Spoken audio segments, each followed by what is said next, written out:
കോഴിപ്പുറത്തും ഡിവൈഎഫ്ഐക്കാർ വാക്കു പാലിച്ചിരിക്കുകയാണ്. രാവിലെ നമ്മളെത്തിയപ്പോൾ ഈ കുളം വലിയ മലിനമായൊരു കുളമായിരുന്നു. അത് വൈകിട്ട് ഇന്ന് വൈകുന്നേരത്തിനുള്ളിൽ ശുചീകരിക്കുമെന്നാണ് ഡിവൈഎഫ്ഐ പ്രവർത്തകർ പറഞ്ഞത്.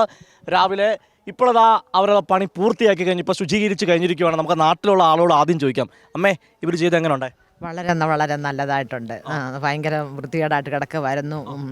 ഒരുപാട് കുപ്പിയും പ്ലാസ്റ്റിക്കും തുണിയും എല്ലാം നിറഞ്ഞ് നമുക്ക് നീന്താനോ കുളിക്കാനോ വയ്യാത്ത അവസ്ഥയിലായിരുന്നു. ഇപ്പോൾ എത്രയും നല്ലതായിട്ട് കണ്ടതിൽ ഒരുപാട് സന്തോഷമുണ്ട്. നല്ല കാര്യമാണോ? നല്ല കാര്യം തന്നെയാണ്. നല്ല കാര്യമാണ്. കുളിക്കുകയും നീന്തുകയും എല്ലാം ചെയ്യാം. നല്ല കാര്യം. 3-4 കൊച്ചുമക്കളുണ്ട്. അവരിവിടെ വന്ന് കിടന്ന് നീന്തി എടുക്കുകയൊക്കെ ചെയ്യുന്നതാണ്. പക്ഷേ പായൽ കാരണത്താലേ നീന്താനൊന്നും വയ്യ. ഇനിയിപ്പോൾ അത് നല്ലതാണ്. ഇതൊരു കൊച്ചുമോനായത്.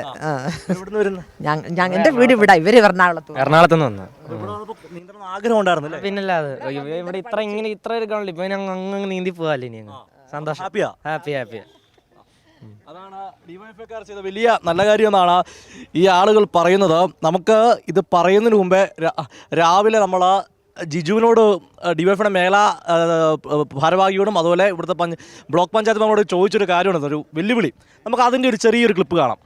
ഇപ്പം സമയം എത്ര? ഇപ്പം ടൈം 9 മണിയിലെ 8:45 സമയം ഇപ്പോൾ രാവിലെ അല്ലേ?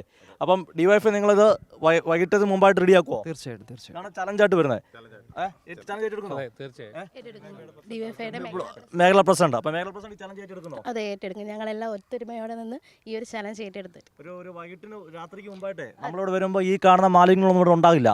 ഇല്ല, തീർച്ചയായും ഇതെല്ലാം മാറ്റിയിരിക്കും.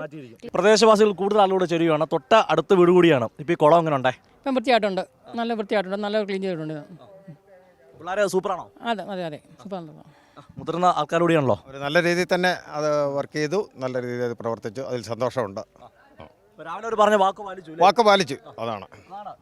അപ്പം വേണ്ടേ ഇവിടെ നിൽപ്പുണ്ട് രാവിലെ നിന്ന ആളുകൾ, കൂടുതൽ ആളുകളുണ്ടായിരുന്നു. അവർ പലരും ഇത് പൂർത്തിയാക്കി പിരിഞ്ഞതാണ്.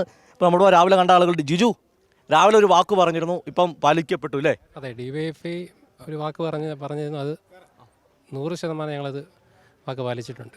കുളം വളരെ വൃത്തിയായിട്ട് തന്നെ ഇപ്പോൾ നമ്മൾ നോക്കിയാൽ മനസ്സിലാവും. ഈ കുളം രാവിലെ കണ്ട അവസ്ഥയിലല്ല ഇപ്പോൾ. ഇവിടെ നീന്തൽ പരിശീലനം നടത്താനുള്ള പാകത്തിലേക്ക് ആ കുളം മാറിയിട്ടുണ്ട്. ഇപ്പോൾ ഡിവൈഎഫ്ഐയുടെ നേതൃത്വത്തിൽ നീന്തൽ പരിശീലനം, സൗജന്യ നീന്തൽ പരിശീലനം ഈ അവധിക്കാലത്ത് നടത്തുമെന്നുള്ള കാര്യം കൂടി ഞങ്ങൾ ഈ സമയത്ത് പ്രഖ്യാപിക്കുക. വളരെ ആവശ്യമുള്ളൊരു കാര്യം നീന്തൽ പരിശീലനം. കാരണം അറിയോ, ഈ നമുക്ക് പലപ്പോഴും ദുഃഖകരമായ റിപ്പോർട്ടിംഗ് ആണ് ഈ കുട്ടികൾ മുങ്ങി മരണം ഉണ്ടാകുക എന്നുള്ളത്. ഒരു പരിധിയിൽ നീന്തൽ പരിശീലനം കൊടുത്താൽ അത്ര അപകടങ്ങൾ കുറയ്ക്കാൻ സാധിക്കും. ഡോക്ടറെ, തീർച്ചയായിട്ടും മാതൃകപരമായ പരിശീലനമല്ല അത്തരം കാര്യങ്ങൾ? 100%. നമുക്ക് നീന്തൽ അറിയാത്തതുകൊണ്ട് മാത്രമല്ല, ഈ പറയുന്ന കുളത്തിലുള്ള ഈ പായൽ അല്ലെങ്കിൽ താഴെയുള്ള ചെളിയെ പറ്റിയൊന്നും യാതൊരു ബോധവും ഇല്ലാതെ നീന്തൽ അറിയാവുന്ന കുട്ടികൾ പോലും പമ്പയാറ്റിലൊക്കെ പോയി നീന്തുന്നതുകൊണ്ടാണ് അപകടങ്ങൾ ഉണ്ടാകുന്നത്. നമുക്ക് ഈ പറയുന്ന സേഫായ ഒരു സാഹചര്യങ്ങളിൽ ഒരു ട്രെയിനിങ് കൊടുത്താൽ മാത്രമേ നമുക്ക് അസാധ്യമായ സാഹചര്യങ്ങളിൽ അവർക്ക് നീന്തൽ ചെയ്യാനും കുളത്തിലിറങ്ങി കോൺഫിഡൻ്റായിട്ട് നീന്താനും പറ്റുള്ളൂ. അതിന് സഹായിക്കുവാണെന്നാണ് എനിക്ക് തോന്നുന്നത്. ഡിവൈഎഫ്ഐയോട് ഒട്ടനവധി നാട്ടുകാരൊക്കെ ചേർന്നാണ് ഈ പ്രവർത്തനം ഏർപ്പെട്ടെ. എടപ്പോ എങ്ങനെ ഉണ്ടായി? അതെ, ഡിവൈഎഫ്ഐയുടെയും പാർട്ടിയുടെയും ഏറ്റവും കൂടുതൽ നല്ല സഹകരണമായിരുന്നു. മാതൃകപരമായ പ്രവർത്തനമാണ് ചെയ്തുകൊണ്ടിരിക്കുന്നത്. അപ്പോൾ അതാണ്ട് മേഖലാ പ്രസിഡന്റ് അല്ലേ? മേഖലാ പ്രസിഡന്റ് പേരെന്നായിരുന്നു? ഹിമ രാവിലെ ചലഞ്ചൊക്കെ ഏറ്റെടുത്തു. ഇപ്പോൾ അടിപൊളി. അതെ, വൈകിട്ടത്തേക്ക് നമ്മുടെ ഈ ചലഞ്ച് തീർക്കുമെന്നാണ് നമ്മൾ റിപ്പോർട്ട് ചെയ്തത്. അപ്പോൾ അതേപടി തന്നെ നമ്മുടെ നാട്ടുകാരാണെങ്കിലും നമ്മളോട് സഹകരിച്ചു. നമ്മുടെ ഡിവൈഎഫ്ഐ പ്രവർത്തകരാണെങ്കിലും എല്ലാവരും നമ്മളോട് ഒപ്പം ഉണ്ടായിരുന്നു. ഈ കടുത്ത വേനലിൽ നമ്മൾ ഈ ഒരു ചലഞ്ച് ഏറ്റെടുത്തുകൊണ്ട് നമ്മൾ അതിനെ വിജയകരമായിട്ട് പൂർത്തീകരിച്ചു എന്ന് മാത്രമാണ് ഈ ഒരു അവസരത്തിൽ പറയാനുള്ളത്. എല്ലാം വളരെ ആത്മാർത്ഥമായിരുന്നല്ലോ ഡോക്ടറെ. ഇതും ഡോക്ടർ കൂടിയാണല്ലോ, ബ്ലോക്ക് പഞ്ചായത്ത് മെമ്പർ അല്ലേ? ഇപ്പോൾ ബ്ലസൻ അവസാന നിമിഷവും അവിടെ പണിയിലായിരുന്നു അല്ലേ? ആ ഒരു സന്തോഷം, കൂട്ടായ്മ. അതെ, ആ ഒരു കൂട്ടായ്മ എടുത്തു പറയേണ്ട ഒന്നാണ്. ഡിവൈഎഫ്ഐയുടെ അംഗങ്ങളെല്ലാം തന്നെ, ഒപ്പം തന്നെ നമ്മുടെ നാട്ടുകാരും അടുത്തുള്ള വീട്ടുകാരും ഈ കുളം വൃത്തിയായിട്ട് ഇരിക്കണമെന്ന് ആഗ്രഹിക്കുന്ന എല്ലാവരും വളരെ ആത്മാർത്ഥമായിട്ട് ഈ കൊടും ചൂടെന്ന് പറഞ്ഞാൽ കൊടും ചൂടിനെ വകവയ്ക്കാതെയാണ് ഇത് ചെയ്തത്. ഇനി ഇതുപോലെ നിലനിർത്തിക്കൊണ്ട് പോകണമെന്നുള്ളത് നമ്മുടെ മറ്റൊരു ഉത്തരവാദിത്വമാണ്. അതിന് പഞ്ചായത്തിനോട്, ഗ്രാമപഞ്ചായത്തിനോട് ഭരണസമിതിയോട് പറയാനുള്ളത് ഇനിയുള്ള തുടർ നടപടി എന്ന് പറഞ്ഞാൽ ഇവിടെ ഒരു ബോർഡ് സ്ഥാപിക്കണം.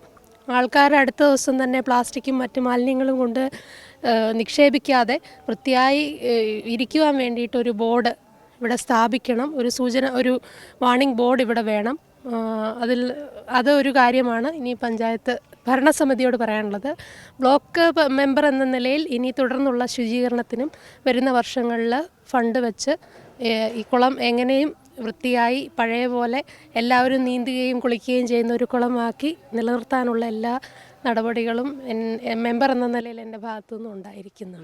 ഡിവൈഎഫ്ഐ അങ്ങനെ വാക്കങ്ങ് പറഞ്ഞു പോകുന്ന പ്രസ്ഥാനമല്ല. അപ്പോൾ രാവിലത്തെ വാർത്ത കാണാത്തവർക്ക് എൻ്റെ ലിങ്ക് കമൻറ്റിൽ കൊടുക്കുന്നതായിരിക്കും.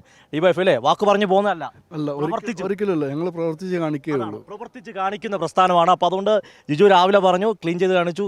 ഇനി കുട്ടികളുടെ നീന്തൽ പരിശീലനം ഈ വേനലാവധിക്ക് തന്നെ നമ്മളെ വിളിക്കുമല്ലോ. തീർച്ചയായിട്ടും അത് ഞങ്ങൾ വിളിക്കുന്നതായിരിക്കും. പറച്ചിലല്ല, ഞങ്ങൾ പ്രവർത്തിച്ച് തീർച്ചയായിട്ടും അതാണ് ഡിവൈഎഫ്ഐ വാക്ക് പറഞ്ഞാൽ അത് നടപ്പാക്കുന്ന പ്രസ്ഥാനമാണ്.